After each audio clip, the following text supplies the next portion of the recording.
pergi berlibur tidur semalam. Singgah sebentar ke Pulau Penyengat. Izinkan saya mengucapkan salam. Salam dijawab dengan penuh semangat. Selamat pagi semuanya. Selamat pagi dan salam sejahtera bagi kita semua. Yang saya hormati para dewan juri dan teman-teman seperjuangan yang saya kasihi. Teman-teman, udah pernah dengar belum cerita tentang Putri Padang Berduri? Kalau misalnya belum pernah dengar, yuk dengar sama-sama. Hari ini izinkan saya, Margaret Aurelia Ina, menceritakan dongeng tentang Putri Padang Berduri.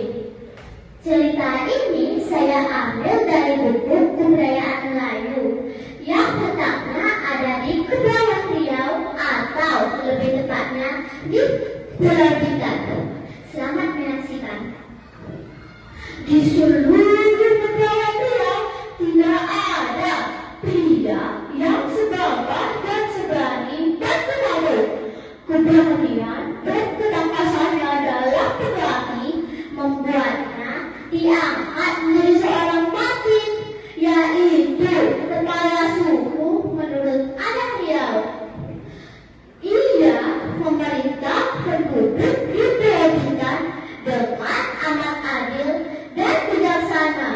Suatu hari ia mendengar suara tangisan bayi. Aku seperti mendengar suara tangisan bayi. Astaga, bayi yang malang. Teman-teman, tahu gak sih, sebenarnya pada zaman dahulu anak perempuan itu dianggap aib. Tidak sedikit bayi-bayi perempuan yang dibuang, bahkan dibunuh oleh orang tuanya sendiri. Melihat bayi yang tidak berdaya ini, Babi Nabil pun merasa kasihan dan memutuskan untuk mengasuhnya seperti anaknya sendiri. Karena diambil dari Semang Pandan, bayi tersebut diberi nama Putri Padang Berduri. Bayi itu tumbuh menjadi gadis mungil yang amat cantik dan istimewa. Sesuai dengan namanya, tubuhnya menyiarkan wangi pandan yang sangat harum. Banyak sekali pemuda yang ingin meminangnya, namun Babi-Nabil hanya ingin menikahkannya dengan seorang raja. Sementara itu, di sebuah pulau dekat tempat tinggal Babi-Nabil ada seorang pegat. Pegat adalah keturunan bangsawan yang diturunkan oleh keturunan ibu, sedangkan ayahnya adalah rakyat biasa. Pegat itu memiliki dua orang anak laki-laki yang bernama Julela dan Junang Perkasa.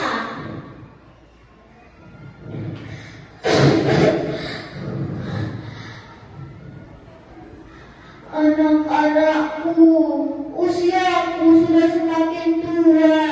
Aku sudah tidak mampu untuk memimpin lagi. Lalu siapa yang akan menggantikanku, Ayah? Aku sudah memikirkan matang-matang bahwa Julia yang akan menggantikan aku. Namun semenjak Julia menjadi seorang pegat, ia berubah menjadi sombong. Ia selalu berprasangka bahwa Junang Perkasa akan mengambil kedudukannya. Suatu hari ia memfitnah Junang Perkasa sehingga diusir oleh penduduk. Wahai penduduk, aku melihat Junang Perkasa ingin mengambil kedudukanku dengan cara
aku bisa melanjutkan hidupku. Singkat cerita, akhirnya Jenang Perkasa dan Tante Naga berjumpa. Jenang Perkasa telah menjadi salah satunya pegawai Tante Naga.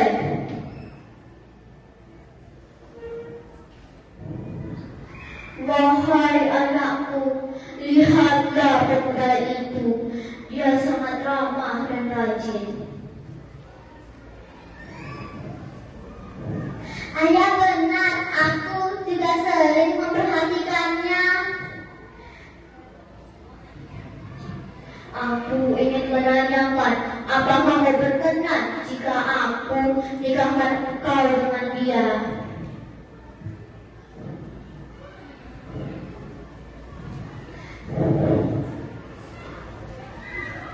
Putri Badan Berduri pun menganggukkan kepalanya sebagai isyarat jika ia menerima permintaan ayahnya.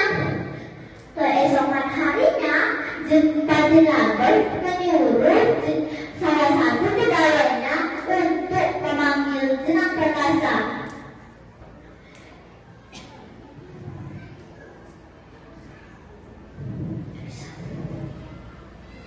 Mengapa Anda memanggilku, Tuan? Jadi tujuanku memanggilmu ke sini untuk menanyakan apakah kamu mau jika aku nikahkan engkau dengan putriku. Tanpa panjang lebar pun, Jenang Perkasa menyetujuinya karena selain cantik, sang putri juga amat lemah lembut. Pesta pernikahan mereka pun digelar dengan amat meriah. Beberapa tahun kemudian, Tante Naga mengangkat Jenang Perkasa sebagai seorang bupati di Pulau Bintan. Dalam pemerintahannya, penduduk di Pulau Bintan hidup makmur dan amat sentosa.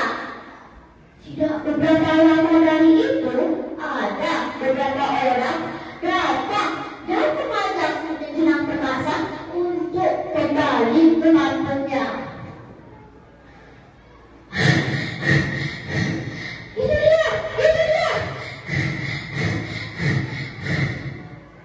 Wahai Jenang Perkasa, apakah kau mau jika Anda kembali ke kampungmu untuk menjadi seorang pekat menggantikan kakak yang sobek itu? Maaf, aku tidak bisa mengikuti keinginan kalian. Aku harus tetap di sini. Orang-orang itu pun pergi dengan rasa kecewa dan tangan yang hampa. Ternyata kelemahan dan kesopanan Jenang Perkasa dilihat oleh Tuhan. Mereka memberkahi Jenang Perkasa dan Putri Badan Berduri dengan 3 orang anak laki-laki. Jenang Perkasa memberi mereka nama Batin Mantang, Batin Mapel, dan Batin Kelam. Istriku, alhamdulillah ya, ketiga anak kita memiliki wajah yang menawan sepertimu. Putri Pandan yang mendengar pujian dari sang suami pun tersungguh malu. Alhamdulillah juga ya suamiku, selain wajah yang menawan, ketiga anak kita juga sangat berbakti kepada kita. Begitulah jawaban sang putri dengan kembalinya memuji sang suami. Ketiga batin itulah cikal bakal raja di Kepulauan Riau. Batin Mantong menguasai bagian barat, Batin Mapel hingga ke bagian timur, dan Batin Kelam menguasai bagian utara di Pulau Bintan. Sekian dari cerita dongeng